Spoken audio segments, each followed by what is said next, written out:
Hola everyone, welcome back to my channel. Soy Isa Panalengua con Buena con mi lengua, and today I have my beautiful friends with me. Hey y'all, I'm Myrtle. And I'm Sasha. And I wanted to open up a conversation that might be a little touchy, but I think it's important to have, of beauty standards all over the world. I know you guys have seen I've been doing a lot of traveling abroad this past year, and I couldn't help but notice a lot of the different, not only just standards, but styles, especially in women. But I have to tell you, when I was abroad in Europe, I have never felt more beautiful in my life with such less effort, I should say. What I've experienced is whenever I'm back in the States, I get my nails done. I usually leave the house with a full face of makeup just to feel put together. And I typically wear very body-hugging clothes.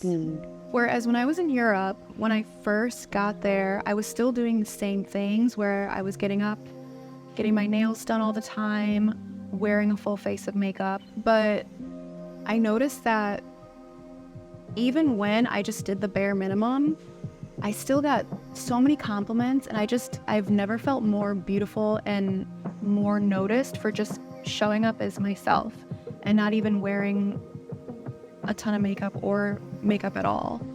And I have to say, whenever I'm here in the States, it's almost like if I don't show up looking dressed to the nines with my nails done, my makeup done, it's almost like sometimes it gives off like a lazy, like I'm being lazy or I don't have my life together, stuff like that. But I wanted to ask you guys, what have you experienced traveling abroad? What have you seen that has been a little different than, here in a major city? Yeah, I definitely noticed when I came to visit you recently, and just the different times that I've traveled to Europe, that there is definitely this more undoneness, and that is the more coveted look.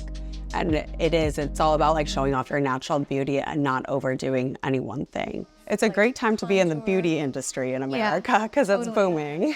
Totally. How about you, Sasha? Yeah, so when I went to Dubai, and usually I'm dressed like this, right? I've got the cleavage, I've got the arms out, I might have a little boom boom boss skirt, jeans, whatever, skin tight, fun.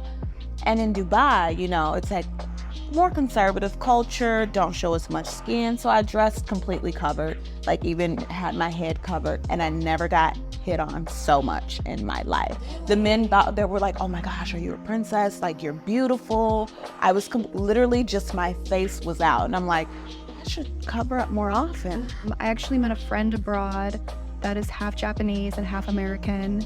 And she was telling me her experience in Japan, where some of her family lives. Whenever she goes there, they fat shame her because she's a little bit more curvy, and she's gorgeous. Every time she would go into Japan and she would be eating something with her family, they would always shame her with saying, oh, you shouldn't be eating that. Another thing that I've noticed, especially in Europe, is within the Mediterranean, which is, as we know, España, Italia, that's considered Mediterranean, and they really, really love, they love women, so they really love natural beauty, a good fashion sense, maybe more of natural skin. Everything's really healthy looking. But another thing I noticed is that age is really celebrated there. No one really colors their hair to cover their grays or anything like that. No one really gets Botox or anything like that. Wrinkles are celebrated, which I feel like here, and I'm not saying this is a bad thing, but here I feel like it's kind of more common to want to stay. It's definitely becoming more and more normalized too, to be getting fillers and Botox, which to each their own. I support anyone in doing anything that makes themselves feel like their best self. Yeah. But also I think that everyone should feel beautiful regardless of whether or not they have fillers or Botox. And I think that the more that certain beauty standards or certain ideals become normalized, that more and more people feel like they have to conform to that, and everyone should wake up in the morning and get to feel beautiful just the way that they are. Yeah, I agree. I was thinking about that recently, about just how we view age. That was I was really having a deep thought process about it. And I think a lot of it comes down to what's represented in the media and what are we being taught to value, right? Because where you're saying in the Mediterranean, maybe they're saying we value wisdom. And so it's beautiful when you show your gray hair and your wrinkle. That means you're wise. It's gorgeous. We want to learn from you. Perhaps in a different culture, it's not so much that they don't value wisdom, but they value beauty, and they value that youthful, young energy and vibrant and associated with those type of words. I think it's really just a matter of perception of values and what's being distributed to us in the media. Definitely. Huge point right there. Yeah, the media, especially abroad in Europe, is so different. I mean, people aren't on their phones all the time, and even like the magazines, the tabloids, they are not what they're like here. I mean, I feel like in the States we celebrate celebrities. I mean, they're called celebrities for a reason, but and we're always obsessed with what they're doing, what they look like, and of course, you know, being in that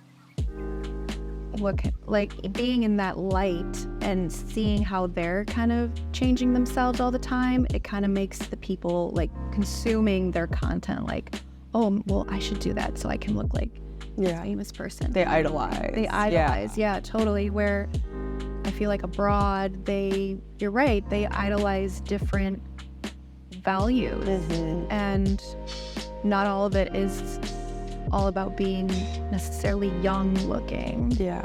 Yeah, but I will say, kind of going back to my story about my friend that had family in Japan, I also met this other Asian woman who was telling me she adores the States because they have really good body image, because I do feel like here in the States we have all the shapes and sizes, all the different skin colors, and I feel like everyone is celebrated here, you know, regardless if you have dark skin, light skin, you have tattoos, stuff like that. I feel like there is people that celebrate that here, and she always felt like, you know, back in her home country in Asia, she was always too fat or she was too big. It was a lot more rigid of a beauty standard. Yeah, definitely. Whereas like when she studied abroad here in the States, she was like, oh wow, everyone here is like so many different sizes. Like there's so many different types of beauty here. Yeah. So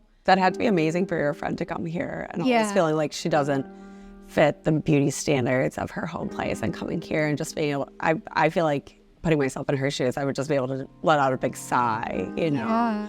The fashion companies are becoming much more inclusive and having a lot better representation. As much as we are making headway with that, I still feel like there's so much more that could be encompassed. Yeah, I agree with that. I think there's this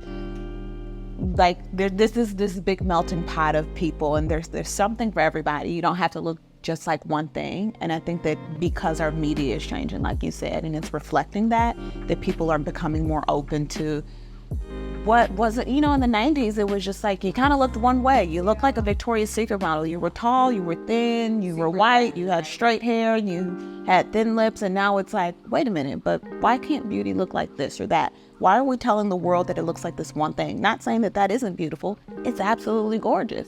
But there are other things that are absolutely gorgeous too. Yeah. And so to see yourself in the media, to see that reflected, now you understand that, wow, I can see myself in that light because I am celebrated. Right. I'm represented. And they say that the worst thing you can do is not show a person a reflection of themselves, because then they think they're a monster. So now that we can see ourselves, you can become more loving and accepting of who you are, what you look like, how you were born, or whether you want to do something to yourself, you know? Yeah. Okay, I'm loving where this is going. One last question. If there was one beauty standard that you could change, what would it be? I feel like I've always loved all the different noses of different cultures, and I wish that everyone's nose, exactly how it is on their face, could just be celebrated and enjoyed by themselves and by whoever. So I don't even know, I'm not going to answer this question like you, so I don't even know if I'm answering this question correctly. So if there was one thing I would change, though, honestly, I would want people not to see people for the physical, but see the energy first of a person. If we could see the energy of a person before we see the physical, I think that we'd be a lot more loving and accepting. Totally. As just people. Absolutely. And put more of a value on that, right? What about you? I feel like for me, one thing that I would say is being a lot more natural and just healthy, like happy, healthy. You don't necessarily have to be super fit or super contoured or anything like that. Just be happy. Happiness is by far the most beautiful thing anyone could be, right? So I think just being happy and healthy. Love that. Okay, ladies, thank you so much for joining me today. I hope you enjoyed this conversation as much as I did, and we will see you next time. Bye.